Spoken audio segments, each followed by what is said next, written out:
Turnover in the White House. President Trump reshuffles his national security team ahead of critical negotiations. I'm Robert Costa.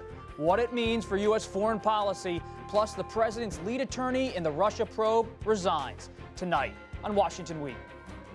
I say to Congress, I will never sign another bill like this again.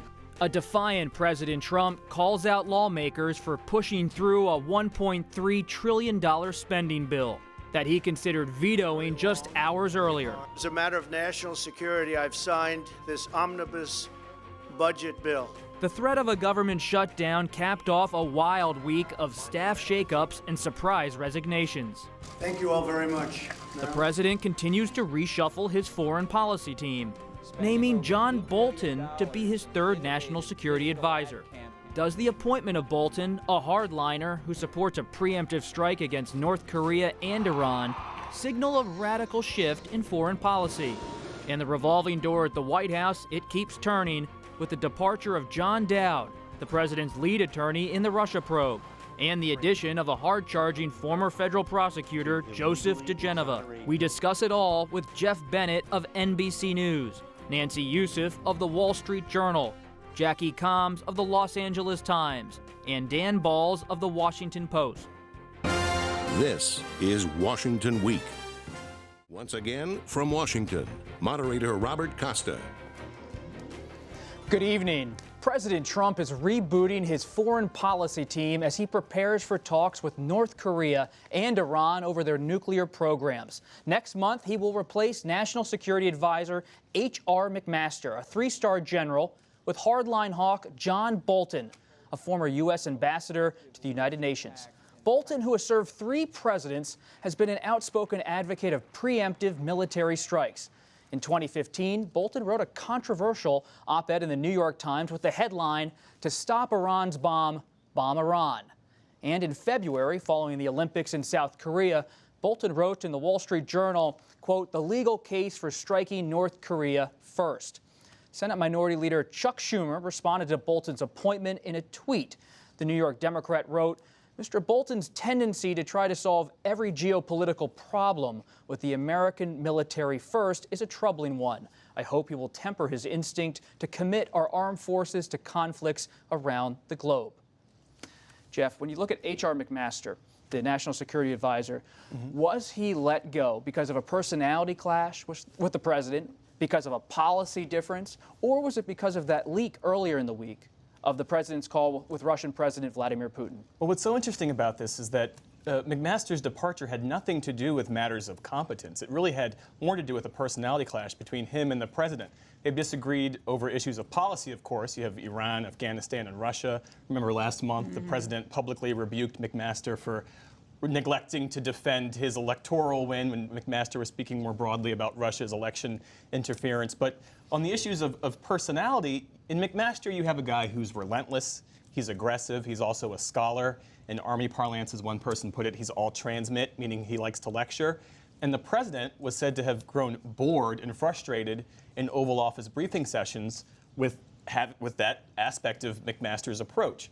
So what we're told is that one of the reasons that there had been a delay in McMaster leaving the White House was that the White House wanted to make sure that there was some sort of soft landing in place so that his ouster wouldn't be as unceremonious as Rex Tillerson's was. You know what's interesting to me about McMaster is that this is a man who took this job, and his main claim to fame, aside from his military career, more than 30 years, was that he had written this PhD thesis, turned into a widely read book called Dereliction of Duty, that was about his conclusion that the biggest mistake of the Vietnam War era was that military officers were not candid enough with the presidents they served, mainly Lyndon Johnson, and were complicit with the untruths that were told. And so I think he went in there, and his whole model for operation was to be as candid as possible and live by the very lesson he took from his research.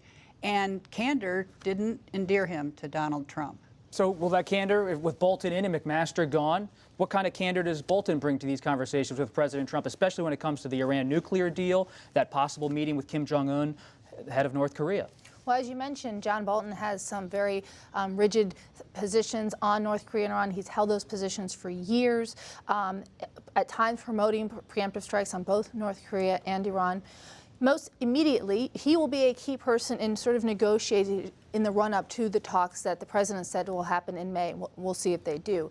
And so he's in a position where he could potentially advocate for those talks and try to get the best position for the United States, or he could sabotage them, because remember, he will have an advantage that incoming Secretary of State Mike Pompeo and Defense Secretary Jim Mattis will not have. He will be in the White House and will be there every day and can really shape the president's thinking. He doesn't have to get in a car to talk to the president. He will be there all the time and be the sort of first round of advice that he gets. And so in that regard, he could be quite influential. Now, that said, the mitigating circumstances will be all those around them, particularly the Defense Department, which has warned against any strike and see it as just cataclysmic in terms of the consequences, and the generals at Central Command and Strategic Command who have said that they find that the Iran deal has worked. And so that will be the balance between what he's hearing in the White House and what he's hearing around him at key national security positions. Dan, we see this throughout history. Sometimes the National Security Advisor is a major power player in an administration. Sometimes it's the Secretary of State. I'm told by a person close to Bolton that he does have a pretty strong relationship with the incoming Secretary of State, Mike Pompeo. But what do you make of the apocalyptic response to the Bolton appointment in some quarters of the political community? Is Bolton this hardliner coming in? Is he going to totally disrupt U.S. foreign policy? Or is he also someone with a long background in Washington in 3 administrations? Well, he's been in many administrations, and he's had establishment mentors, and he's, in recent years, he has come forward much more as a hardliner. I mean, I think that there are a couple of things about him that we'll have to watch. It's one thing to be a Fox News analyst as an expert on foreign policy and state your views in the way you think they ought to be done, or the policies that you would favor. It's another thing to be in the White House advising a president and have that responsibility on your shoulders. And so I think that the one thing to watch is the degree to which he tempers himself a bit in the kinds of things he says. I think that when you look at this new team, you have to think that Pompeo is likely to be the strongest member of that team because he has a longer relationship with Donald Trump than any of them other than Secretary Mattis, but he's got a comfort level with the president that I'm not sure any of the rest of them have. Bolton will have to develop that. He obviously has some of it. But there are a lot of people in the foreign policy community who are alarmed by his appointment. Richard Haass, the president of the Council on Foreign Relations, tweeted today that we're in one of the most perilous moments in recent U.S. history, in part because of this nomination. And you look at what's happening, that comfort level Dan's talking about. The president appears to be moving to that comfort zone across the board inside of this White House, and you've been reporting and editing on it all week. You look at the appointment of Larry Kudlow to be the White House's economic advisor, Peter Navarro ascendant with these new tariffs on China. You have, of course, McMaster gone and Bolton coming in. What's happening inside of the White House that's making the president move in this direction? Is it an ideological shift, a personal shift, a transition? I think it's a personal shift, a matter of personal style. The president doesn't really have an ideology, and so these are people, commonly these are people that appear on TV a lot, which he likes. I remember 2015 he told Chuck Todd that when Chuck said, "Where do you get your advice?" and he said, "I get it from I watch the shows." And now he's not only watching the shows, even though he's got all the best advice in the world, he's bringing people from the shows into his administration. And, one thing they have in common is these jobs we've talked about, whether it's Bolton as National Security Advisor or Larry Kudlow as economic advisor, head of the National Economic Council. Those 2 jobs within the White House are jobs that you are supposed to be an honest broker and not hold forth with your own opinion so much as bring the opinions of the administration to the president and lay out options. And these are both 2 people that you cannot see standing by and not expressing. You make a great point, and I think what we're seeing is the continuation of a trend that we've seen sort of develop over the last 2 weeks with the exit of Rex Tillerson, of H.R. McMaster, of Gary Cohn, internationalists, sometimes people derided as globalists within the White House, but these are all people who have tried to put some guardrails around the president's hawkish sort of America First instincts.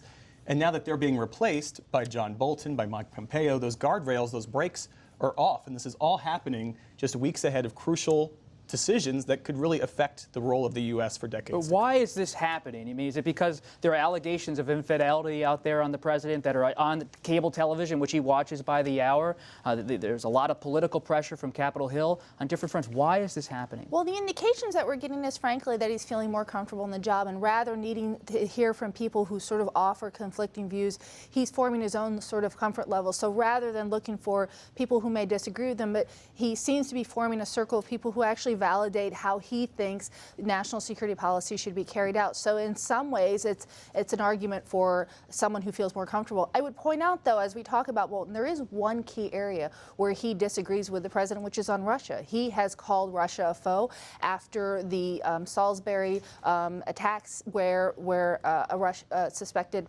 Russian spy was poisoned, as was his daughter. Bolton tweeted out that he wanted stronger measures against Russia. That's very different than President Trump, who's called for talking to Russia and, of course, notably congratulated Vladimir Putin on his election win Sunday, despite advice to the contrary. Dan, we used to go up to Trump Tower, meet with then candidate Trump, 26th floor in New York.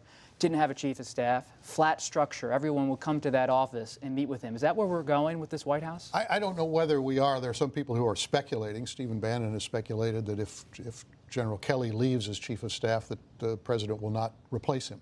He'll just have a different kind of structure. Bob, I think that in part what we're seeing is the transition that never happened the first time. That transition, as we know, was rocky. It was not well organized, and they made a lot of very hasty decisions.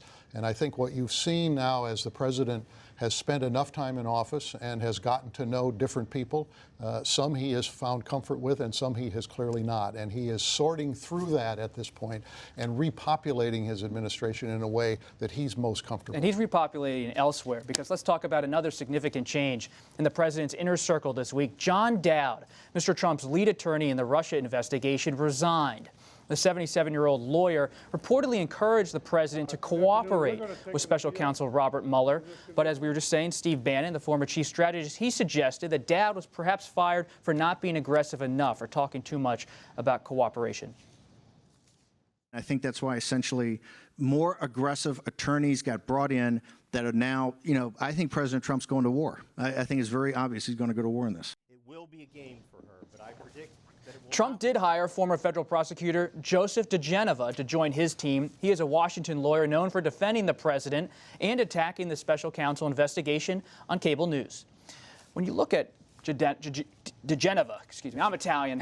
I sometimes can even mispronounce an I'm Italian glad name. you said it, because I'm just going to use the pronoun he. Yeah. DeGeneva. My grandparents would be unhappy with that. But when you look at him coming in, he's a lot like Kudlow, a presence the president has seen on television. Same with John Bolton. But the real story also seems to be, Jackie, white shoe attorneys in Washington are turning down the offers from the White House. Ted Olson said no thanks. A lot of other law firms, we're told, have said no thanks because the political risk involved or conflicts. Yeah. Well, from the very beginning, when you saw the lawyers that he surrounded himself with, Michael Cohen, Mark Kasowitz, and the others he's brought in, John Dowd subsequently, I mean, it was just open talk in Washington about how is it that a man who's the president of the United States could have such a low wattage, second-rate legal team around him. And so then he started to bring in people, that were more reputable. Dowd, Ty Cobb. Exactly. And he just, the way he's treated them is now, who would of any repute would want to go in and work with him. And I think that's what we've seen when people like Ted Olson said no this week, and others that you've mentioned. And Ted Olson said that he's turned down the Trump legal team twice. This last go-around said he was apprehensive at best about joining them and about accepting their request. And you mentioned the way that John Dowd was treated. Of course, one of the reasons he said he stepped down was because he was frustrated, one, that the president wasn't taking his advice, but also that the president was also bringing in other people to the legal team, to include Joe DeGeneva. And don't forget, Mark Kasowitz, who's another tough talker, big guy type, is also still in the president's ear, even though he officially stepped down in his lead capacity, leading the legal team as it relates to Russia matters last year. So he could still be in the loop here too. And this is all happening as there are ongoing face-to-face negotiations between the Trump legal team and representatives from the special counsel about a face-to-face meeting between Robert Mueller and President Trump. Where do those stand? Well, they've been saying this for months, right? Like this face-to-face testimony is expected to happen, but the Trump legal team has been trying to limit the scope of that interview by providing key documents related to different moments throughout the investigation that the special counsel team wants more information about, so that those questions may not come up in the interview with the president. You know, the president has said, any number of times, I would like to testify personally. And yet it's been clear for months that the lawyers around him think that is a bad idea. And so it will be interesting to see, as he brings on new lawyers, whether that posture changes, the degree to which those negotiations take a different turn about will he or will he not testify in person, will it have to be in writing? And I think that's a very big question, and it's a very, I mean, if you're his attorney, that is a very tough decision to have to make on his behalf, particularly when he keeps saying, I want to do it. And we've seen the posture turn a little bit in a significant way in how he goes after the Mueller probe. For months, his attorneys kept saying, Mr. President, lay off the tweets about Bob Mueller. But yet, in recent days, he's been tweeting about Bob Mueller, more combative than ever. By name. And that was something that we hadn't expected because of all the implications behind it, because of the message it was sending, because of the fears that he could fire Mueller and that was maybe a trial balloon to see the reaction to that. And at a time where even Republican senators have come out and called that a red line. And so some interpreted the decision to start using him by name and sort of floating the idea as his attempts to sort of see whether that would be allowed. Where was that line? Was it a real red line? Or was there something short of that he could do? And so these tweets are just seen in the context always of this investigation and his ways possibly to shape it or impact it. I spoke to Senator Flake this week of Arizona, and he brought up impeachment if the president fires Mueller without cause. And Lindsey Graham. And Lindsey Graham of South Carolina did the same. But there doesn't seem to be a move, Jackie, to protect Mueller with legislation. No, and, it's interesting how they've put a lid on that. And I'd note one thing that happened this week. Both Paul Ryan, the House Speaker, and Senate Majority Leader McConnell came forward and told reporters on Capitol Hill that they have assurance from the president, from the White House, that he will not fire Mueller. So legislation isn't necessary. He's fine. He's not going anywhere. Well, the same two leaders, McConnell and Ryan, also said yesterday in no uncertain terms that they had talked to the president and he'd promised them he would sign the $1.3 trillion spending bill, only to wake up this morning like the rest of us and see Trump's tweeted that he's thinking of vetoing it. In the end, he didn't veto it, but it does make you wonder if that assurance about his signing it was not 100% locked in. How reassured should we be about the talk that Mueller isn't going anywhere, that Mueller will be allowed to finish his investigation? And it's a really difficult thing to test in the abstract, right? To ask Republican lawmakers, or any lawmaker for that matter, how would you react if the president took steps that ultimately led to the ouster of the special counsel? So, we'll have to see if we ever get to that point. But again, it's fairly remarkable that I think in many ways the president felt emboldened sending out that trial balloon via tweet. Based on the fact that he did not get the necessary, or I guess, pushback that he expected he would get from Republicans. He's so unpredictable. It was a hot week, I sometimes say in the newsroom. Just every day, something new. And more happened today, Friday, because despite a Friday morning veto threat, the president signed off on a $1.3 trillion funding package to keep the federal government operating through September. Standing next to the more than 2,200-page legislation, Mr. Trump warned lawmakers that he would never again approve such a bill, citing unnecessary spending on some programs and, of course, insufficient funding for his promised border wall. He also called out Democrats as talks continue to stall over the status of undocumented immigrants known as Dreamers. We see the president right now on Omni. He's erupting, Dan, and he's saying, I want my wall. I want the money for the wall. I'm unhappy with congressional leaders, just like I'm unhappy with my legal team. I'm unhappy with different facets of my administration. Yet he still signs the bill. Well, I think he probably had no choice but to sign the bill in the end, and I think everybody assumed that he would. And I think that the tweet he put out this morning is his way of kind of blowing off steam. And when he says, I'll never sign another bill like this, I think also that is potentially a hollow promise, although we may not go through another where we have an omnibus like this. But I think it's a reminder to Republicans and everybody on Capitol Hill that he's going to operate the way he sees fit for himself, that he's not going to play ball in a team way.